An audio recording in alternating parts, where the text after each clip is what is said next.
Did you know that parents rank financial literacy as the #1 most difficult life skill to teach? Meet Greenlight, the debit card and money app for families.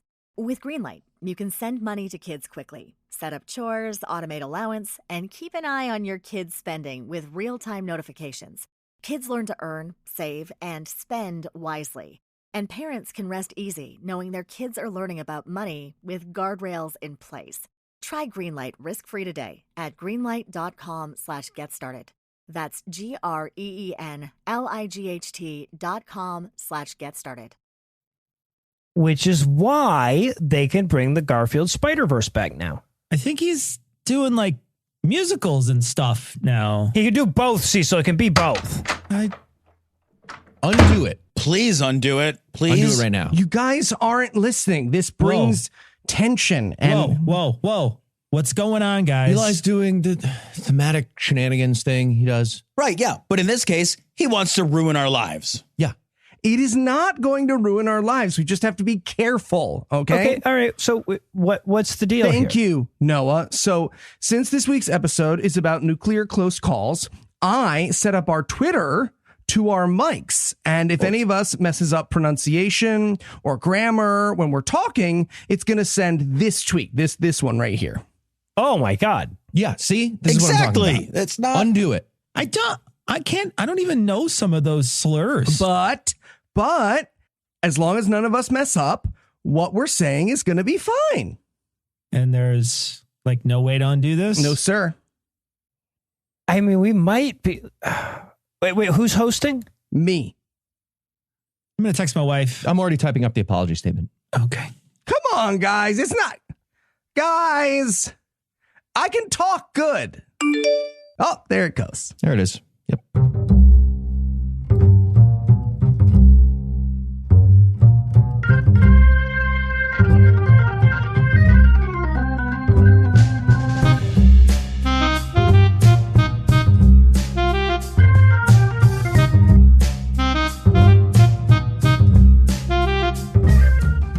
Hello and welcome to Citation Needed, the podcast where we choose a subject, read a single article about it on Wikipedia, and pretend we're experts, because this is the internet, and that's how it works now.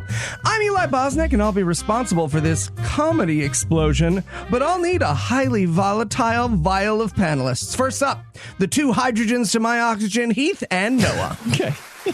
Water's not volatile. I wouldn't say. Also, I would like to add get bent because water molecule. Nailed it. Chemistry nerds are loving that. Eli, I feel like if you were the molecule holding it all together, you'd be doing your own bits rather than hoping nobody would remember my intro for Scathing Atheist 315. But, you know. Dang it! I thought if I chose an episode far enough back, you'd forget. Damn it. Stupid search function. And also joining us tonight. It doesn't make sense. The comedy duo, almost as explosive and way more funny than Taco Bell diarrhea, Cecil and Tom. I had a hard time writing for that because it wasn't a real sentence. I know. Yeah, no, sure. Yeah, the non-English. Runs for the border. Runs. It's fair. If a laxative could be weapons grade, it would be Taco Bell.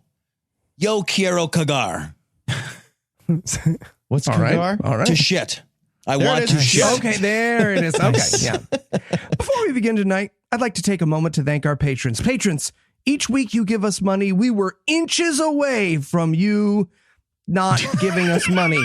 And me having to explain to any hiring manager at a Ben & Jerry's what a podcast is. Yeah. So if you'd like to join their ranks, be sure to stick around till the end of the show. And with that out of the way, tell us, Tom, what person, place, thing, concept, phenomenon, or event will we be talking about today? Today we will be talking about nuclear close calls. And you were definitely rooting for some of these to go the other way. Are you ready to sing us a song of sorrow? Most.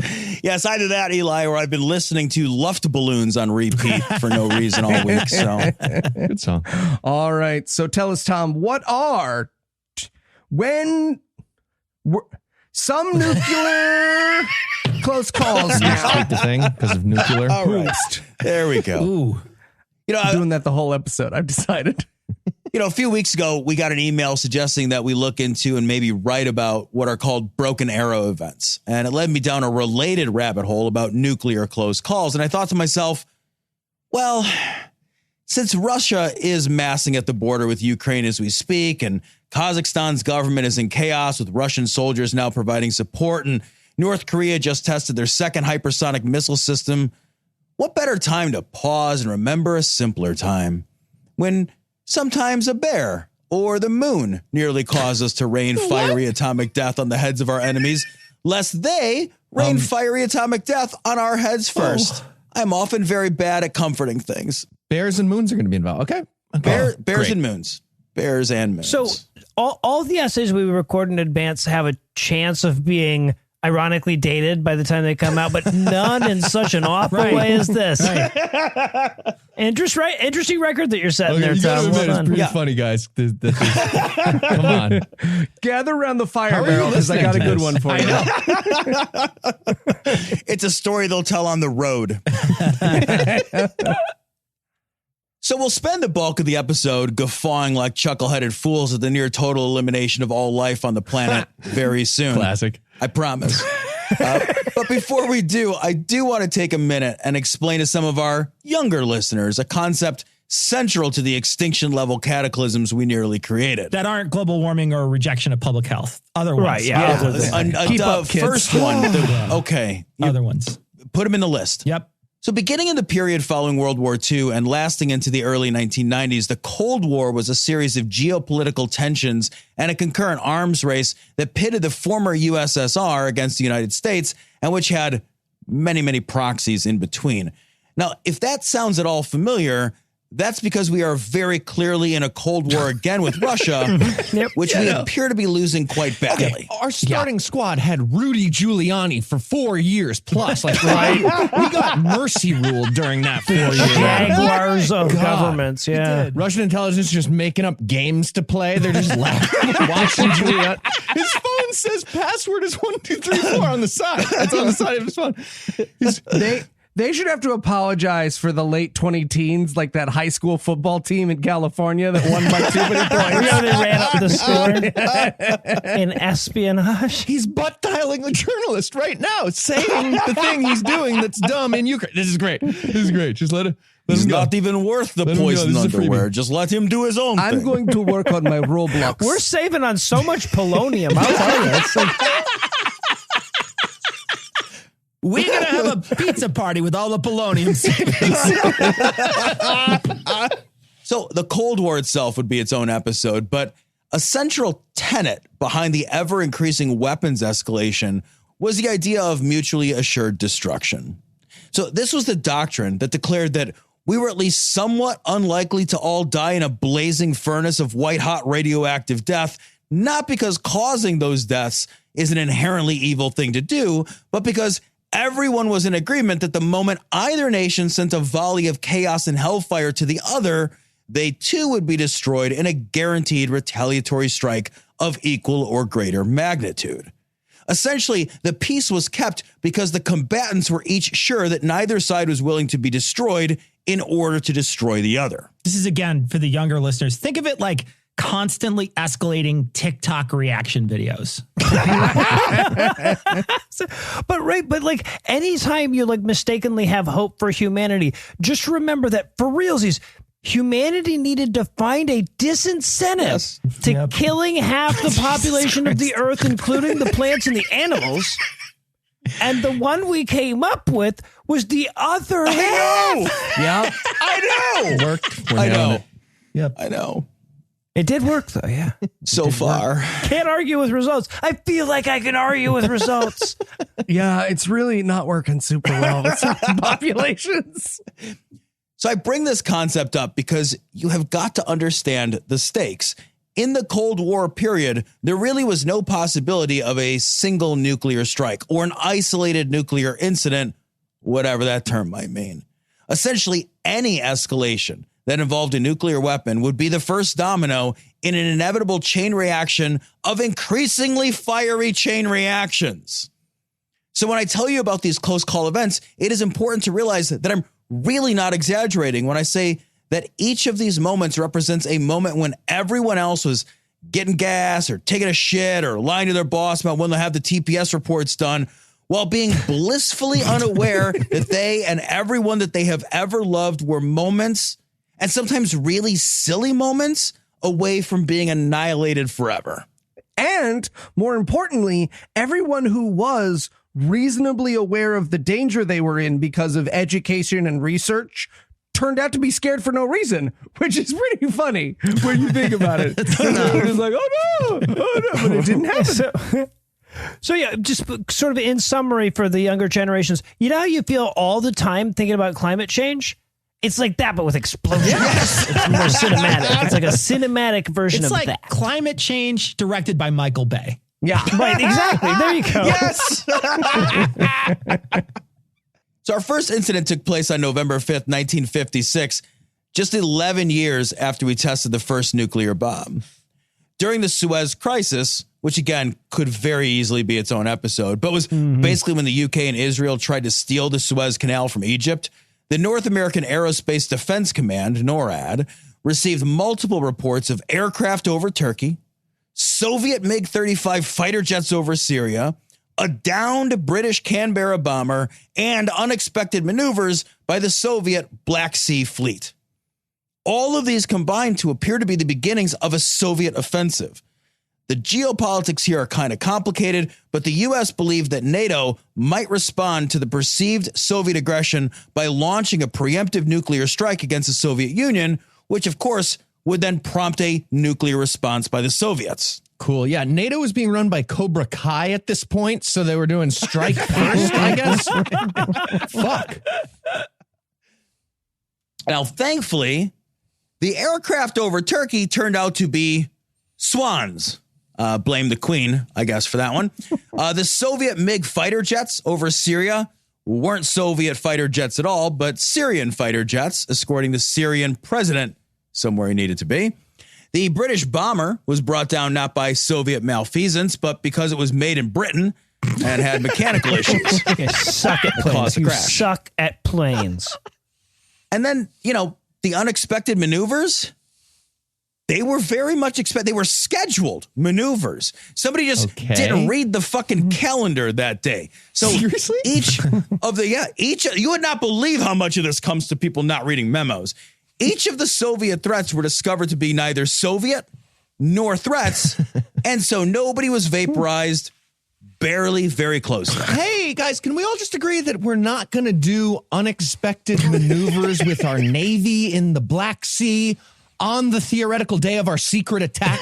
Because, that would be Apocalypse Day. It doesn't really matter where we maneuver to. That doesn't make sense. We can all just agree that that's not what will happen, so that won't trigger it, right? Yeah. Spoiler, podcast listener, the moral for every story in this episode is, wow, I feel like we need smarter people in charge of those buttons. Yeah, man. Yeah.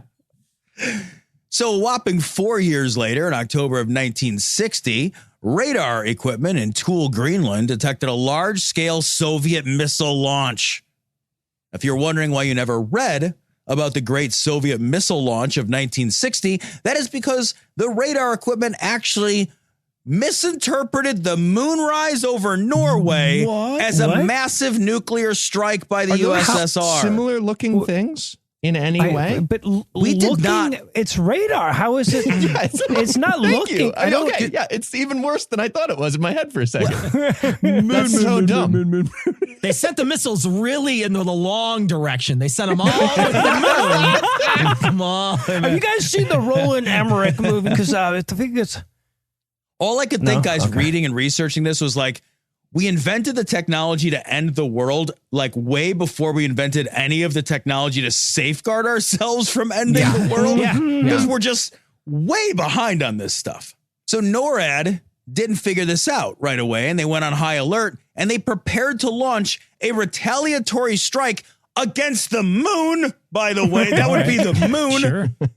Saw that Cooler movie. heads prevailed, not because they figured out that the moon, by the way, wasn't actually made of Soviet bombs, but because at the same time that all this was happening, Khrushchev was in New York at the United Nations, and it just made no sense that an attack was happening while the Soviet leader was on the same soil that was about to be nuked by the Soviets. Yeah, what our intelligence agencies didn't know that was all part of the plan. And Khrushchev had been training a series of spin moves and jukes, and he was giving A bunch of unexpected maneuvers is what they call them, actually. But yeah. It's weird. Khrushchev has been in New York for weeks, but all he wants to see is our deepest basements. Like, thought he'd want to go to a museum, but He's just walking around with a desk on his back and like crouching under it randomly whenever you turn a light Sucking on. in like a turtle every time a car backfires. He's got a refrigerator with him everywhere he goes. What is that?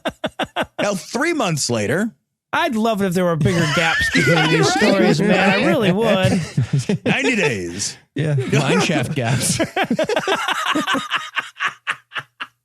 Thank you, one person. In January of 1961, a B-52 Stratofortress was flying over North Carolina when it broke up in midair. Was it a couch fortress or a Stratofortress? What are you talking about? That bomber was carrying 2 4-megaton Mark 39 nuclear bombs at the time it broke up. For a touch of context, these bombs were about 200 times more powerful than the bomb dropped at Hiroshima. The Mark 39 nuclear bomb had 4 safety devices to make sure that they didn't explode at inconvenient times. One of the 4 safety mechanisms, Sure. it's got to be it when you want it to happen. I feel good about this. Keith. I feel good about this. Yeah. So one of the 4 safety mechanisms, according to the wiki, was, quote, not effective in the air. No what other are the odds that bombs are going to be in the air? Why would you- What? Fire? There's literally no other explanation. That It's like a one very- would, if it's inside of a tree, we can do it. that one It's is safe. for the nuclear bomb that's in all of our hearts. I have no idea what other explanation. It seems like a very weird limitation on a safety device. No, the bomb can't blow up. It's like if you look at it when it's peeing, you can't go, and you're good. It's safe. 2 of the other safety mechanisms were broken when the airplane broke up in flight. Okay, I tried the CAPTCHA on the side of the bomb, but I missed one of the lights. It's a traffic light. It's a really small, like the edge of a traffic light in one. So, yeah, still a nuclear bomb. So those nuclear bombs were now falling out of the sky over North Carolina, and they were only not exploding because of one simple, quote, ready safe electric switch.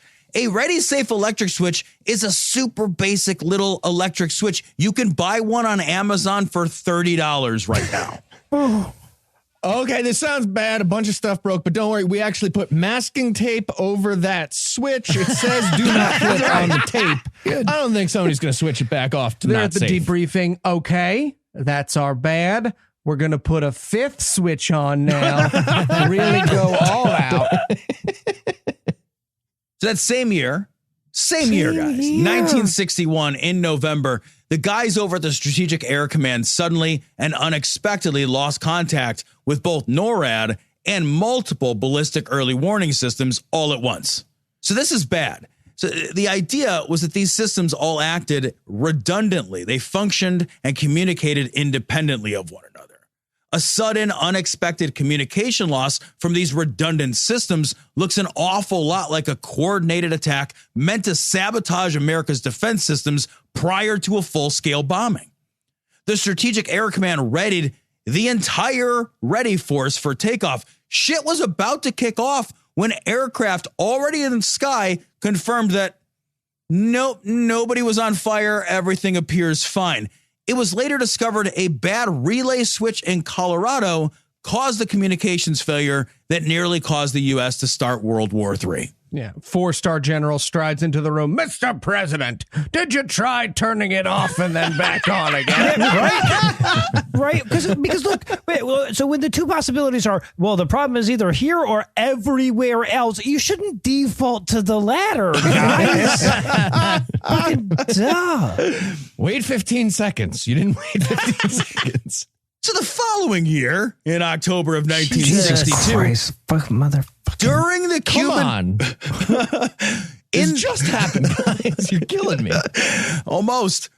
During the Cuban Missile Crisis, tensions were obviously dangerously high, and the big brains in charge of fantasizing about how an attack might begin surmised that cells of spies or saboteurs might try to cause damage to American defense operations prior to the launch of a first strike against us. So you can imagine the pants-filling terror when a guard at the Duluth Sector Direction Center saw a dark, shadowy figure scaling one of its perimeter fences. The guard fired at the intruder, then hit the oh shit switch, signaling that a sabotage event was in progress. This alarm, in turn, set off alarms in other facilities, so they too knew that there was some shit going down. And all that is fine, except that over at Wolf Field in Wisconsin, the another facility is having problems alarm didn't go off, but because of a faulty alarm system, the end of the fucking world klaxons went off. Oh. Just a government electrician lying in his bed a few months before. Did I wire those alarms right?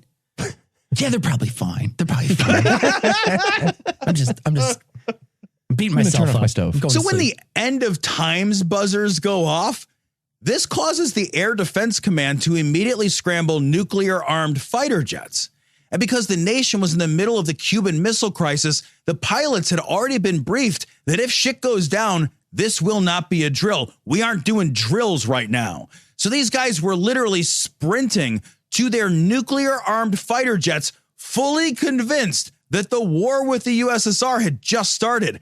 Meanwhile, the base commander actually picked up the goddamn phone and called Duluth, and he learned that, no, the kill everyone alarms were a mistake, and an officer from the command center literally had to drive his car onto the runway and flash his fucking lights at the taxiing nuclear fighter jets to stop them from taking off. That's why we're alive today. He accidentally flashes in Morse code. Take off. This is not a drill. I repeat, this is not a drill. Oh, I'm just really grateful once again that all fighter pilots are half moth. Yeah. I know that we questioned that at first, but the fighter jet just turns its brights on, keeps going. Fuck you.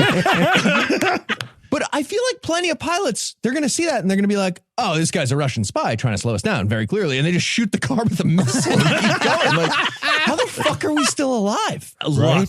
the Sheer trusting, luck. sweet, open hearts of 4 U.S. fighter pilots. That's how. Now, it gets a little worse because if the fighter jets had taken off, they almost certainly would have encountered unexpected bombers in the air. See, a continuous stream of super secret bombers were flying around on high alert because, again, this was during the Cuban Missile Crisis. But the bombers were so secret that the fighter pilots would have had no way to know that they were supposed to be there. They would have looked at speed and on their radars like bombers flying over America after the oh fuck alarms had just sounded the start of the end of all times. So we nearly started off the end of days by shooting down our own bombers. And the fence scaling intruder that started the entire chain of events, that was a bear. That was just a bear at the fence. Okay, but probably a Russian bear. Very interesting. Very interesting. Well, I mean, to be fair, I can't immediately think of anything scarier than a bear with nukes. So it's like, I don't know if this is overreacting. 2 days later. Way bigger gaps. I want way bigger gaps. They're getting 2 days. going the wrong way here. 48 hours. The Soviets almost launched a nuclear torpedo at some U.S. naval ships, which again, this would not have ended well. A Soviet B-59 patrol sub was surrounded by U.S. naval destroyers off the coast of Cuba when it dove to evade detection. As a result, the sub was unable to communicate with Moscow for several days while it hid deep beneath the ocean. Naturally, again, guys, this is the very height of the tensest nuclear situation the world has ever known. So naturally, the USS Beale began dropping something that Wikipedia calls, quote, practice depth charges, end quote. What would that be? Yeah, I don't know. I don't know what the fuck practice depth charges are. And it turns out neither the guys in the sub, because they assumed those were depth charges. Right. And that they were under attack. And then since they couldn't contact Moscow from deep underwater, they figured the war had begun. Half the front of the sub is hanging off like Dick Cheney's hunting buddy, you know? Guys, can we get some kind of worldwide, we're practicing the thing that would cause the end of the world speaker system? It seems like we really need that. Yeah, well, we literally got that after the Cuban Missile Crisis in 1963. We set up that red phone hotline thing from the White House to the Kremlin, or across the street from the Kremlin. Fun fact, it was never red nor a phone, though. It started as a teletype thing, and then in 1986, it became a fax machine. What? And then in 2008, we switched over to a secure form of email. What? Secure email. Oh, well, in that case. Again, how are we still alive? Wait a minute. That means in 2007, it was still a fax machine. It was a fax machine. That's correct, Tom. In 2007. Hey, is it World War III? I can't tell. We're out of toner. I don't even know where to buy toner anymore for this fucking thing. PC load letter. Bush Jr. runs into a UPS store. Hey, it's super important I use your fax machine, y'all. I know. I should have one at home. And you buy a printer, you think, maybe this one's got one in it, but and then none of them have them in it. You need a whole separate phone line. I'm a war criminal.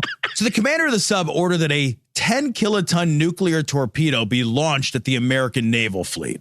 It was then that the Zampolit, a political commissar whose job it was to help navigate and understand the politics of submarine war stuff, I guess, agreed. But the second in command refused to launch the torpedoes. Instead, he calmed everyone the fuck down and got them to agree to surface and call Moscow, who assured them that no, the war had not yet begun. Okay, another fun fact. That second in command was a guy named Vasily Arkhipov. And when he got back to Russia, he got yelled at for surfacing there, and he was not acknowledged for literally saving the world until 2002. Holy shit. And then kind of just barely begrudgingly. Yeah. Wow. It's very upsetting, actually. Yes, it is very upsetting. Everything that we're talking about right now is very upsetting. True. So literally the same day, you wanted bigger gaps, Noah. No, same day, second incident. An American spy plane was shot down over Cuba, which made a bad situation with the Russians worse. And just a short time later, another U-2 spy plane, having gotten confused readings as a result of the Aurora Borealis, strayed 300 miles into Soviet airspace. The Soviets sent MiG fighter jets to intercept the spy plane, and the Americans sent their own fighter jets to escort the spy plane back home. Now, all of the fighter jets involved were armed with nuclear missiles, and each pilot was capable of launching those missiles themselves. Thankfully, none of them did, and the spy plane was safely escorted the fuck out of there. Spy plane is being gingerly walked down the stairs like a grandma. Oh, you gentlemen didn't have to go to home in trouble. Look at those, aren't you sweet? Okay, all right, but let's be honest enough to say, like, confused readings as a result of the Aurora Borealis, that's a bunch of bullshit. Like, I'm guessing, like, they were like, no, the sun was in his eyes, and the Russians were like, it was at night, and they're like, the northern lights were in his eyes. Now, after the Cuban Missile Crisis, we didn't come to near oblivion for a whopping 4 years. When in November of 1965, shit hit the fan because of a power outage. This one, I think, is my favorite. See, a massive outage in the northeastern U.S. caused a bunch of nuclear bomb detectors to go off. And ironically, these bomb detectors were designed to differentiate between a nuclear attack and a power outage. That same electrician. Did I install those bomb detectors upside down? Nah. It's going. In May of 1967, a solar flare with a massive coronal ejection Caliente. screwed with a bunch of NORAD radars, and naturally that interference wasn't immediately attributed to the sun having rocketed a ropey stream of space jizz all over the ionosphere, but rather to Soviets jamming our radars. Caliente. A nuclear bomber counterstrike was very nearly launched in retaliation until someone was like, no, man, that was the sun. Okay, policy change number 2. All militaries get a was that a celestial body guy who they run everything past all the time. Okay, and policy change number 3. I see Dave is already drawing up a bomb that looks like is that a fingernail moon? That's dumb. Okay, but no doing that. No moon or sun or borealis bombs, nothing that looks like that. In 1969, President Nixon got drunk and ordered B-61 nuclear bombs to be loaded up and preparations made to bomb North Korea. A few hours after the order was given, and while preparations were very much underway, the order was given to stand down, and the jet full of instant annihilating sunlight in a can never took off.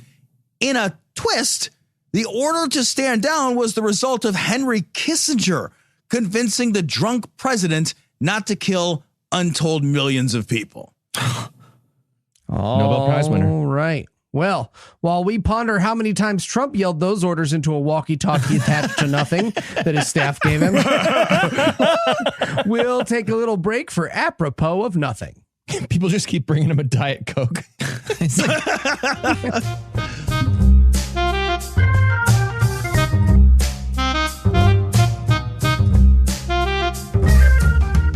So, in short, the mechanical failure of the plane was a near-miss situation.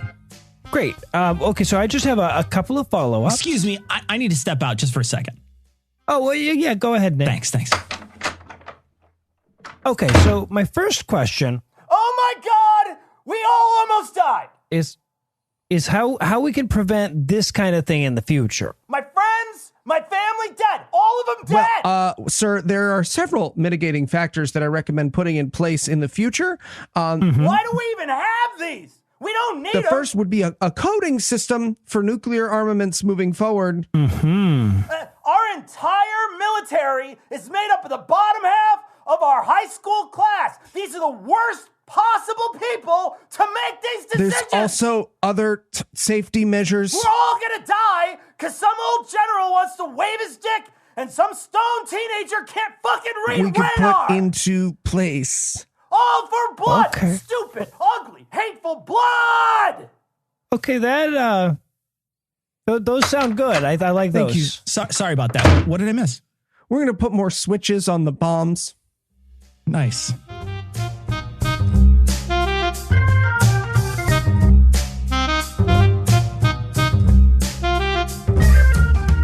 And we're back. When we left off, the international policy of not if I blow you up first wasn't working out super great. What happens next, Tom? All right, well, this next story is a little bit more complicated, but also so much less complicated than any story should be that nearly resulted in global genocide.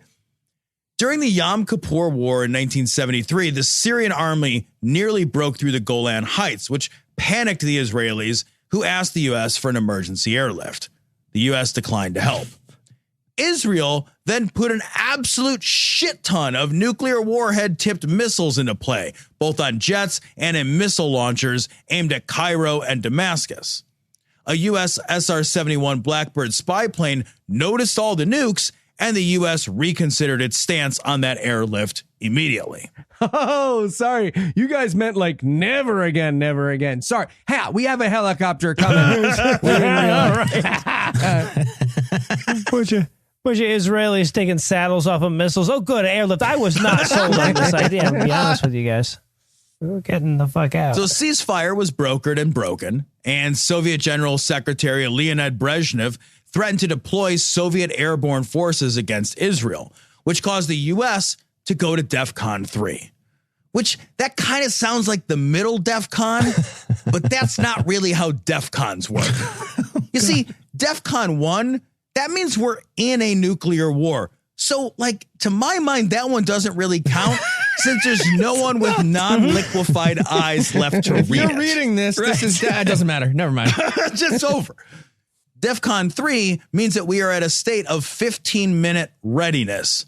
So that's a pretty big deal. So while we are at DEFCON 3, a mechanic in Michigan was repairing an alarm system at an Air Force base and accidentally activated that alarm system and very nearly scrambled B-52 nuclear bombers until a duty officer reported the alarm as false. Just same mechanic again. Jesus. You know, check out, help Larry fix that alarm. I don't know. Nah, he's fine. He's fine. It'll be good. Very smart. I keep myself up so late all the time. There's no need for that. In 1979, computer errors affected NORAD, the Strategic Air Command Post at Offutt Air Force Base, the National Military Command Center in the Pentagon, and the alternate National Military Command Center in the Raven Rock Mountain Complex all at the same time, which is a bad deal since it led everyone to believe that there was a large-scale nuclear attack. NORAD notified the National Security Advisor that the Soviets had launched 250 ICBMs at the U.S. and that the president had 3 to 7 minutes to decide whether to retaliate.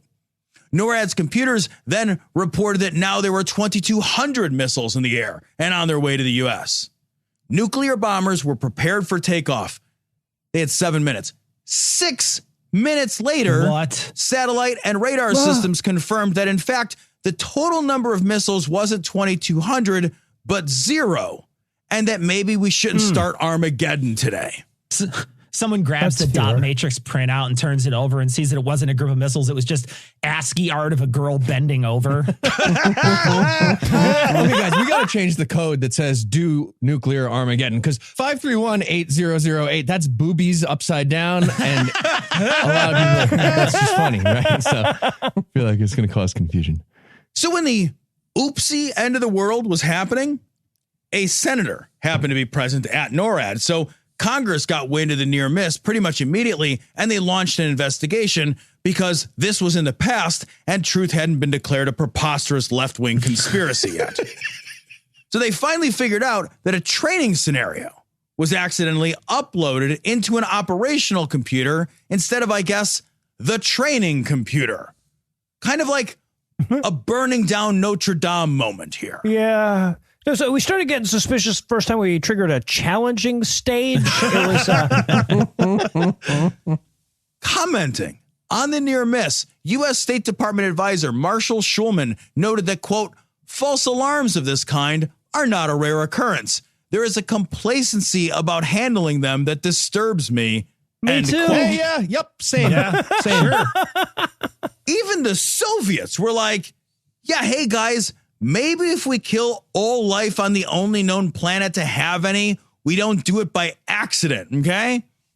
In the 3 months that followed that investigation, NORAD had 3 more false alarm incidents. Jesus. Okay, guys, I don't want to put up the blank many days till we almost ended the world sign, but you made me do it. I went to Kinko's. I got it made. In September of 1983, tensions again very high following the downing of Korean Airlines Flight 007 over Soviet airspace. 007 was a mistake. I know. Yeah, that's pretty awesome. License to. Anyway, over Soviet airspace when a Not to satellite fly, early evidently. warning system near Moscow warned of 5 incoming ICBMs launched from the U.S. The protocol for this is, of course, to fire their missiles because mutually assured destruction keeps us all safe. But Lieutenant Colonel Stanislav Petrov literally saved the entire world because he refused to acknowledge the attack as legitimate, since he believed that if the Americans had attacked, they would have launched a hell of a lot more than 5 missiles. Mm-hmm. He was able to keep his superiors from launching a retaliatory strike until it was confirmed that it was all a false alarm. Yeah, it was just 5 swans on the way to Turkey anyway. Okay, legit, though, there is no single human being in all of history who has a greater claim to saved the world than Stanislav Petrov. And the superpower he used to save it was the power of give me a fucking break. Right? I'm so happy. So I guess the lesson is the ultimate like double bluff is like a really small single nuclear bomb, right? Yeah. Shaped like the moon. Shaped, yeah. You just shoot like a plutonium shaped like a fingernail on a slingshot and they'd never retaliate. 2 months later, in November of 1983, NATO forces were carrying out a command post exercise, which is kind of like if nuclear war was D&D, and if you didn't roll the dice well, the entire planet was then engulfed in flames. As part of the exercise, NATO began simulating preparations for nuclear war, which, if you happen to be the USSR and you are watching this with keen existential interest, this looks very much like actually preparing for nuclear war. And it didn't help that the exercises included 170 radio silent flights to airlift 19,000 U.S. troops to Europe and referred in their communications, which were absolutely being monitored by the Soviets, to the B-52s involved as nuclear strikers. Speaker system, people. It's so important. Just a little one. The fax is jammed again. Fuck. Can we get everyone on a group text? Just all the countries, the big ones. Get all the big countries with nukes on a group text. So the Soviets fueled and armed a bunch of their cataclysm machinery and got their ICBMs all polished and pointed at everyone.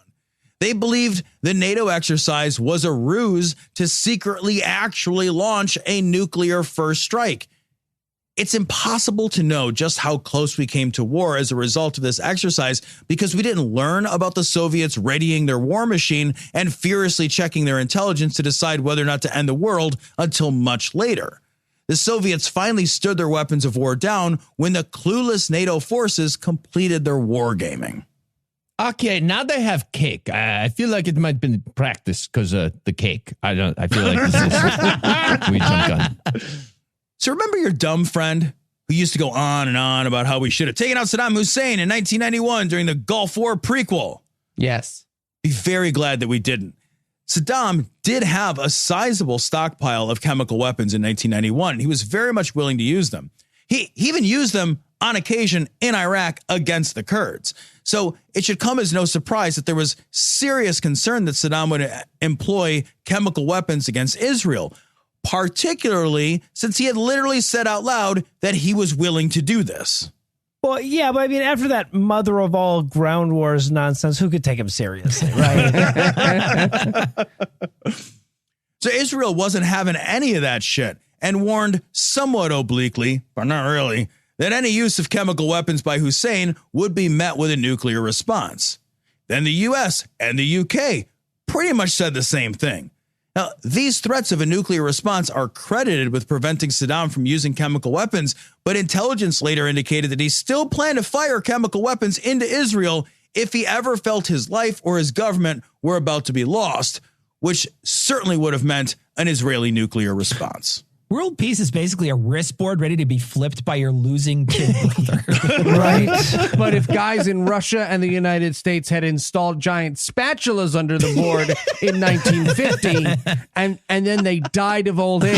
Well, right, yeah. But the spatulas are still there under every shopping mall. Hey, guys, there's a room full of spatulas, anvils, and old rope holding up the... This is the Pentagon. There's a big red, I think, fax machine it's all connected to. It's very distressing. Finally, in 1995, a Norwegian research rocket was launched as part of a project to study the Northern Lights. The Russians, however, mistook the research rocket for a nuclear missile, like you do, and for the first time, the nuclear briefcase was activated. Russian nuclear ballistic subs were put on alert for a retaliatory strike. Once it was determined that the rocket wasn't a missile, Russian forces stood down. Norway, for its part, had notified world leaders of the impending rocket launch well in advance, but the guys who carry around briefcases with the codes to end all life on Earth literally did not read that memo. That's like a real, there's like a real physical briefcase. Is that a real There's thing? a real briefcase. You can see pictures of it. Yeah, it's actually like it's like the thing where it's like, you know, handcuffed to you. It's like, actually it's handcuffed a real thing. to people? Yeah. Mm-hmm. Yep. Yeah. Does the okay? Trump What let people brand take is it? Do pictures they with it. advertise on? Is Samsonite like we're fucking nuclear football guys, Right? Trump let people take pictures with it at Mar-a-Lago. Oh my God. Do you guys remember? Do you remember how bad I it forgot was about a that. couple God years damn ago? it! If you paid enough, you could have fucked it too. It would be great if it was just like a Marcellus Wallace briefcase. Like there's no codes in it. You pay enough, you could have peed on it too, Cecil. I'm pretty sure. I feel like you could. I feel like there was a price. There's always a price. Now our list ends there in 1995. So either we got much better at all this, or we figured out that maybe nobody should know when bears or the moon or swans nearly cause us to knee-jerk murder the earth, and we've decided to keep that shit classified. Whatever you think is more likely. Anyway, don't look up. Fun fact, the time frame for automatic declassification is in quarter century increments. Oh, boy. What? Yeah, it is. Seriously? Fuck. Oh, But we're going to find out some fun stuff in 3 years. More episodes for our show. Well, I mean, we probably haven't done it in 2 years. That's nice. Right? Okay. Well, a year and a month anyway. That's Sunny Optimist, No Illusions. And if you had to summarize what you've learned in one sentence, Tom, what would it be? Many of the alternate timelines were much shorter. There's your Fermi paradox right there. All right. Are you ready for the quiz? Let's do it. I don't know how much time we have left. I don't think that's the Fermi paradox. Tom, It's the Fermi. Yes. when it's the end of the world and it's all going to end in nuclear fire, the best thing is to do is just crank the tunes. What's the best band to listen to? Okay. A, Ballistics. B, Alice in Chains Reaction. C, Katie Langstrom. Or D, Angstrom unit? That's awesome. Gamma Ray Charles. Gamma Ray Charles. Amazing. Okay, the answer is never Alice in Chains Reaction. That's never the right call. Ballistics, like one good song. No, Gamma Ray Charles, classic. Okay, that's fair. Sure. D. And the sunglasses help blind, from the Exactly. You Yeah, need right. them. 'Cause you're going to melt your eyeballs out. All right, Tom, I got one for you. What's the best movie about how we almost blew up the world during the Cold War? A, All right. Don't Look Up, Ronald Reagan's signature, because it's fucking terrifying. B, Salt and Prepper. Okay. Sure. Because of the SALT treaty. Yeah. Mhm. Yeah. Or C, Apocalypse Now? No, now. Apocalypse Now. It's a weird title. Apocalypse on 3. Oh, that was great. Those hit me right in my heart of darkness, but I'm going to have to say Apocalypse Now. You're my Joseph Comrade. Pun. Yes, you were correct. All right. I feel like you guys get together before the records to work these out. All right. So I was going to write a super funny pun-based question to close things off like everybody else. But then A, my cat got sick and needed to be medicated 3 times a day. B, my wife got COVID. C, there was no non-COVID having family member except me left to take care of my invalid father-in-law. Or D, new kids on the block. Okay. You came up with a pun-based answer before you came up with a pun-based question. I respect that. D, new kids on the block. It was all of the above, actually. It was secret answer E. I'm never all of the right above. somehow. Noah wins because he had to help an old person. There you go. I will. Well, so I was going to choose Tom again, but then he talked shit about Alice in Chains. So fuck Tom. I'm going to choose Heath. All right. Well, for Noah, Cecil, Tom, and Heath, I'm Eli Jar of Bob. Flies is a brilliant fucking album. It's one of the greatest rock albums of all fucking time. Thanking you for hanging out with us today. We'll be back next week, and by then, Heath will be an expert on something else. Between now and then, you can listen to our other podcasts, but only if you ask nicely. And if you'd like to help keep this show going, you can make a per-episode donation at patreon.com/citationpod or leave us a 5-star review everywhere you can. And if you'd like to get in touch with us, check out past episodes, connect with us on social media, or check the show notes, be sure to check out citationpod.com. Eli slipped into a Southern Democrat from 1800s giving a speech. And remember, all the nukes are under the shopping malls. And in conclusion, it's with sincere regret that we, as a podcast, would like to apologize to the people of Samoa. We have a lot of learning to do, and we hope in time that you can forgive us. Eli? Yes, me and the guys are really sorry. Seriously? Again? Why is that Right, still it's the guys and I. Someone call the consulate of Guam. This message comes from Greenlight. Ready to start talking to your kids about financial literacy? Meet Greenlight, the debit card and money app that teaches kids and teens how to earn, save, spend wisely, and invest with your guardrails in place. With Greenlight, you can send money to kids quickly, set up chores, automate allowance, and keep an eye on your kids' spending with real-time notifications. Join millions of parents and kids building healthy financial habits together on Greenlight. Get started risk-free at greenlight.com/get-started. That's GREENLIGHT.com/get-started. Hi, I'm Chris Gethard, and I'm very excited to tell you about Beautiful Anonymous, a podcast where I talk to random people on the phone. I tweet out a phone number, thousands of people try to call. You talk to one of them, they stay anonymous. I can't hang up. That's all the rules. I never know what's going to happen. We get serious ones. I've talked with meth dealers on their way to prison. I've talked to people who survived mass shootings. Crazy funny ones. I talked to a guy with a goose laugh, somebody who dresses up as a pirate on the weekends. I never know what's going to happen. It's a great show. Subscribe today. Beautiful Anonymous.